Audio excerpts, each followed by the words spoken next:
मेरी प्रारंभिक शिक्षा बहादुर तो शिवाना तहसील में कार्ड में थी लेनी, अब बलोत्रा जिला हो गया 5 तक मैं शुरुआत। उस समय के जो शिक्षक थे वो थोड़े मेहनती थे, लेकिन समस्या तो अपने गांव के जो विद्यार्थी होते हैं वो एक दूसरे की समस्या नहीं समझते। तो मेरे जो शरीर में विकलांगता है उसके कारण अब छोटे बच्चे हैं वो तो एक दूसरे को चिढ़ाएंगे। आज भी ऐसा ही होता है, जैसे हम बड़े हो गए तो क्या हो गया, अपने दोस्त में कोई कमी होती है तो उसको लेके इंगित तो करते ही, उसको परेशान करने की कोशिश करते हैं। और ये कुदरत बनाता है, ये किसी ने मनुष्य ने नहीं बनाया या मैंने खुद ने नहीं बनाया या मेरे घर वाले तो ऐसा चाहेंगे ही क्यों, लेकिन फिर भी चलता था। पढ़े में शुरुआत में ठीक था। मेरे बड़े पिताजी शिक्षक थे, बाथरूम भी लगे हुए थे, पास के गांव में तांडा बेरा लगे हुए थे, उनके सानिध्य में मैंने पढ़ाई। उनका एक ही सिद्धांत था कि आप सब कुछ सहन करो, हम रिफ्यूजी भी पाकिस्तान से, तो उन्होंने तो देखी थी दुनिया, तो कि जो भी हो रहा है आखिर अच्छा हो, आप इसको अपनाए रखो। तो उन परेशानियों को मैंने झेला, सहन किया।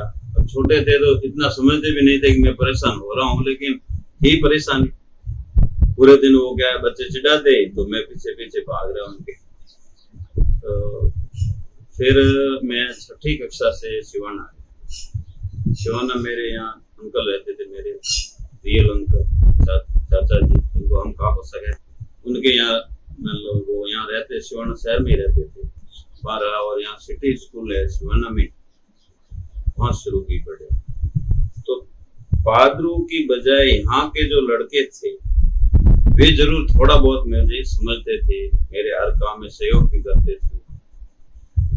और 6ठी से 8वीं की शिक्षा आज भी मुझे याद है, मतलब वो आनंद की शिक्षा थी।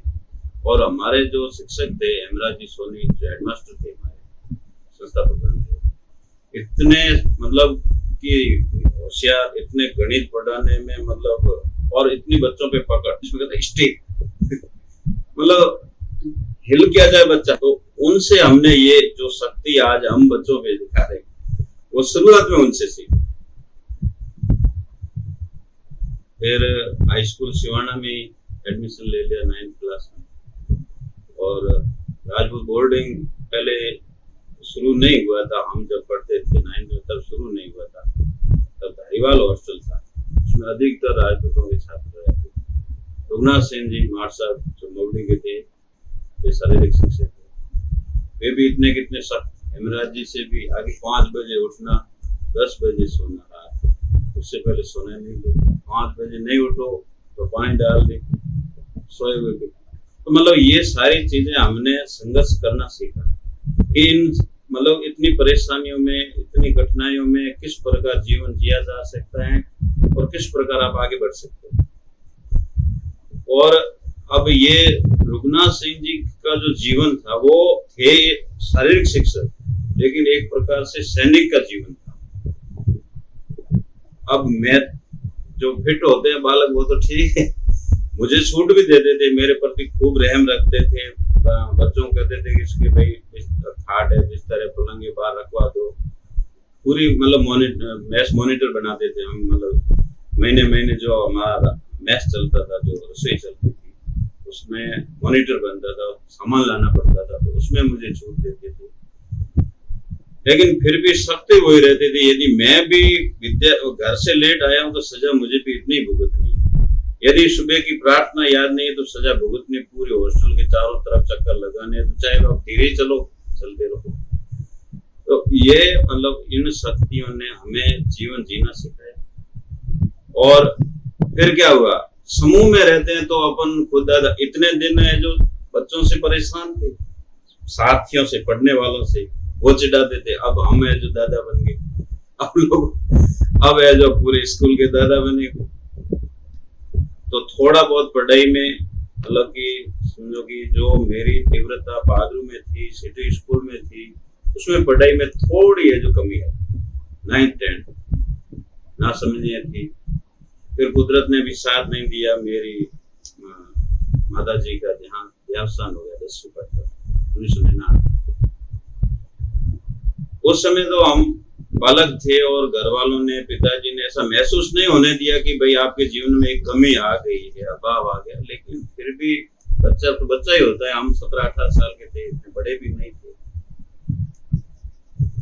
उनको उस कष्ट को भी झेला, सहन किया। फिर 11वीं में आ गई। 11वीं में आर्ट्स विषय का चयन किया। 10वीं में औसत परसेंटेज ही बने, मतलब मानो कि 50 के अंदर रह गई, तो बस दादागिरी में रह गए। बाकी सिटी स्कूल का आज भी रिकॉर्ड पड़ा है, देख सकते हैं सब। मेरा दूसरा नंबर था मेरा सिटी स्कूल में। 8वीं पास की तब मैं 50 हम विद्यार्थी थे, उसमें दूसरा था। और 9th का तो याद नहीं, लेकिन 10th की मैं बात कर रहा हूँ कि ये हमारी पोजीशन हो गई। इतनी शक्ति होते भी, रघुनाथ सिंह जी की शक्ति होते हुए भी, क्योंकि समूह में रहते हैं ना विद्यार्थी, जहाँ भी वहाँ एक प्रकार से उनकी गुटबंदी होती है, वो सबके दादा बन जाते हैं, स्कूल में दादा बन जाते हैं। फिर 11वीं में आर्ट्स हिंदी साहित्य मेरा रुचिकर सब्जेक्ट था, और सोनाराम जी गर्ग पढ़ाते थे और केसाराम जी भी पढ़ाते थे, दोनों हिंदी साहित्य के टीचर थे। और बहुत अच्छा वो पढ़ाते थे, मारवाड़ी में थे, लेकिन बहुत आनंद आता था। हिंदी को मारवाड़ी में पढ़ाते थे, लेकिन बहुत आनंद आता था। फिर 12वीं पास किया। 12वीं में फिर भी परसेंटेज सुधरे, और उसके बाद मैंने, घर वालों ने कहा कि भाई हमें तेरी पढ़े कमाई की जरूरत है नहीं, तू शिक्षा से जुड़ा रहे, और तेरा यदि तू कमा सके तो ठीक, नहीं तो हम देंगे, लेकिन तू प्राइवेट स्कूलों में पढ़ाना शुरू कर दे, और जैसे तैसे तेरे को नौकरी लेनी,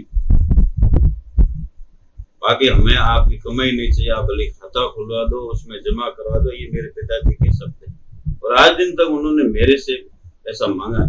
आज दिन तक, अब मैं लेक्चरर बन गया, क्योंकि हमारे गुजरात में कृषि फॉर्म है, भगवान की माया से सब ठीक था, तो कोई इतनी दिक्कत नहीं थी। आर्थिक तंगी तो कभी देखी नहीं। तब फिर प्राइवेट स्कूलों में पढ़ा। यहाँ गुरुमंच स्कूल है सिवाना में, आपने नाम सुना होगा, बहुत बड़ी स्कूल है। 1991 में इसकी स्थापना। गुरुमंच स्कूल में मैंने पढ़ाना शुरू किया, और बालोतरा जो MBR कॉलेज है, यहाँ से मैंने प्राइवेट स्नातक परीक्षा का फॉर्म भरा। 2004 में मेरा स्नातक पूरा हुआ। फिर यहाँ हॉस्टल, इन्होंने हॉस्टल भी खोला था स्कूल, गाँव मैंने हॉस्टल चलाया, बहुत अच्छा चलता था। 80 के आसपास विद्यार्थी रहते। विकलांगता मेरे आड़े उसके बाद नहीं, जो शुरुआत में तो देखो अलग बात है, आड़े नहीं आई। और मैं तो ये कहता हूँ कि भगवान ने एक प्रकार से आशीर्वाद देके भेजा। यदि मैं हॉस्टल में रहा और गुटबंदी में रहा और बड़े पिछड़ गया, उसका फायदा मुझे भगवान ने दे दिया। मैं विकलांग था, सर्टिफिकेट था, उस हिसाब से आगे मुझे फायदा दिया। तो अब ये लोग कहते हैं कि भाई विकलांग होना एक प्रकार से भगवान है जो हमारे पे नाराज होता है, तो पता है अभिशाप होता है भगवान का। लेकिन मैं तो कहता हूँ भगवान ने ये वरदान दिया मुझे कि यदि वो भगवान यदि मुझे विकलांग नहीं बना तो शायद मैं लेक्चरर तो नहीं, अब हो सकता है कई लोग पैसे कमाते, लेकिन सिर्फ पैसा ही सब कुछ जीवन में नहीं होता।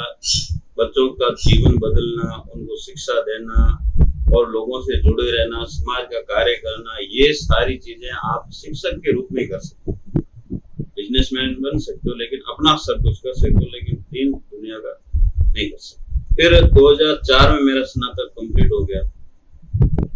उसके बाद आज मैं किसी को बात करूं ताजुब नहीं होगा, मैंने 8 बार पीटीईटी दिया, जो प्री टेस्ट होता है बीएड के लिए प्री टेस्ट। उस समय सीटें थोड़ी कम होती थी, इतने भी कम नहीं थी कि हो, लेकिन पढ़ाई से जो चूके थे वो उसका खामियाजा भुगतना ही पड़ा। तो 2004 में बीए का फाइनल दिया, उस साल ही मैंने बीएड का भी दिया, पीटीईटी का दिया। 4 साल अपने राजस्थान पीटीईटी का दिया, 4 साल लगातार। और उन 4 सालों में ही कोटा का दिया, इग्नू का दिया, डबोक का दिया। और 2007 में जब मेरा सिलेक्शन हुआ 8 में, तब डबोक में भी हुआ और राजस्थान में भी बीएड। अब तो नौकरी लगती है तो इतनी खुशी नहीं होती जितनी उस समय हुई। 8 बार प्री बीएड देने के बाद ज्यादा करके मेरा बीएड में सिलेक्शन हो गया। फिर मैंने यहाँ भीनमाल उप सिंह देवल कॉलेज है भीनमाल में, अभी राजस्थान में अपने यहीं से मैंने बीएड किया, रेगुलर किया। उसके बाद वापस पढ़ाई में लग गई और गुरुमंच में ही पढ़ाया। उस समय भी पढ़ाता था मैं, छोड़ी नहीं स्कूल में। फिर सर्व शिक्षा अभियान में केयर टेकर के रूप में विकलांग बच्चों को घर जाकर के पढ़ाना। अब मैं खुद विकलांग, लोगों के घर जाकर के पढ़ाना और लोगों को उन बच्चों से कोई रुचि नहीं, ठीक, वो सिर्फ मेरा स्वागत इसलिए कर रहे कि ये आए हैं, कोई सरकारी योजना होगी उसका फायदा मिल जाएगा बच्चों। वहाँ बच्चों को क्या करवाना था, कसरत, जैसे किसी का हाथ काम नहीं कर रहा तो मशीन है, उससे कसरत करवाओ, ठीक है, उसको पढ़ना सिखाओ। वो तो उन लोगों को कोई रुचि नहीं, बैठने के लिए जगह तक नहीं दी कि बस मान चाहो तो सब अपने मारवाड़ी। तो मैंने कहा कि भाई थोड़ा बहुत पढ़ लेगा, मेरी परेशानी मैं देख रहा हूँ ना, इन बच्चों की क्या परेशानी वो मैं समझता हूँ, इतना कोई नहीं समझेगा। फिर मैं 12 महीने मैंने सर्व शिक्षा में काम किया। वो था प्राइवेट, सरकारी नहीं, लेकिन किया। 2008 में मैंने गुरुमंच स्कूल छोड़ दिया, 12 महीने मैंने सर्व शिक्षा में काम किया। उसके बाद 3 साल कृष्णा विद्या मंदिर भवरानी जो चालू चले, वहां मैंने पढ़ाया। तो 12 साल प्राइवेट स्कूल में मैंने पढ़ा, 12 साल पढ़ाने के बाद जाकर के 2012 में हमारी सरकारी नौकरी लगी, तृतीय श्रेणी शिक्षक बना। उसके लिए भी कई एग्जाम दिए थे, बीएड हो गया था, 8 में कंप्लीट हो गया। उसके बाद सेकंड ग्रेड भी दिया, फर्स्ट ग्रेड भी दिया। राघव प्रकाश जी जो परिष्कार चलते ना, वहां मैंने 1 महीना कोचिंग लिया, सिर्फ 1 महीना। उस समय लेक्चरर एग्जाम होता था, वो लिखित में, मतलब वो बहुवैकल्पिक नहीं होकर के प्रश्न उत्तर आते थे। प्रश्न आया, उत्तर लिखो, इस प्रकार लिखित परीक्षा होती थी। उसके बाद इंटरव्यू होता था, उसको समीक्षा परीक्षा कहते हैं। उसकी मैंने तैयारी की 2010 में या 11 में, पूरा सन याद नहीं। उसमें मेरा नहीं, लिखित परीक्षा भी पास नहीं। और अच्छी तरह से जो मैंने तैयारी करके एग्जाम दिया वो 2012 में दिया और उसमें मेरा सिलेक्शन हो गया। तृतीय श्रेणी बाड़मेर जिले से ही दिया, हिंदी विषय में ही दिया। और 11 सितंबर 2012 में मैंने सरकारी नौकरी ज्वाइन की। और 1 दिन पहले तक मैं भवरानी में पढ़ाता था, मतलब 1 दिन भी नौकरी छोड़ करके तैयारी नहीं की। वो भी की तो गर्मी की छुट्टियों में, जयपुर भी परिष्कार में किया तो भी गर्मी की छुट्टियों। उसके बाद 13 में मैंने तैयारी करके लेक्चरर का एग्जाम दिया, उसमें नहीं हुआ।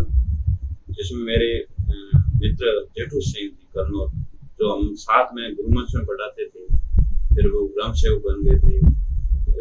जेठू सिंह जी ने खूब मुझे प्रेरित भी किया कि तैयारी करो। तो उनका हो गया, मेरा नहीं हुआ। हम साथ में परीक्षा देने गए। फिर 17 में मेरा लेक्चरर में नौकरी लगा हुआ था। मैं विद्यार्थियों को पढ़ाता था स्कूल में और 1 दिन भी छुट्टी नहीं ली थी और सिलेक्शन हो गया। व्याख्याता, आज 7 साल से मैं व्याख्याता हूँ। बुढ़ानाल में पोस्टेड हूँ पहले दिन से, जब 19 जून 2017 को ज्वाइनिंग किया मैंने व्याख्याता के रूप में। उस दिन से आज दिन तक वहीं हूँ। और पिछले 3 सालों से मेरे पास संस्था प्रधान का चार्ज भी है। 8 से 10 लड़कियां चेट खेल के आई, बीकानेर, कोटा, राजसमंद, 15 लड़कियों को लगभग गार्गी पुरस्कार मिल चुका है। और बाकी अच्छे अंकों से लड़की एक पास हुई थी, जिसमें अनिवार्य विषय मैं पढ़ा था, 100 में 100 नंबर थे। तो जयपुर उसको शिक्षा मिनिस्टर ने सम्मानित किया।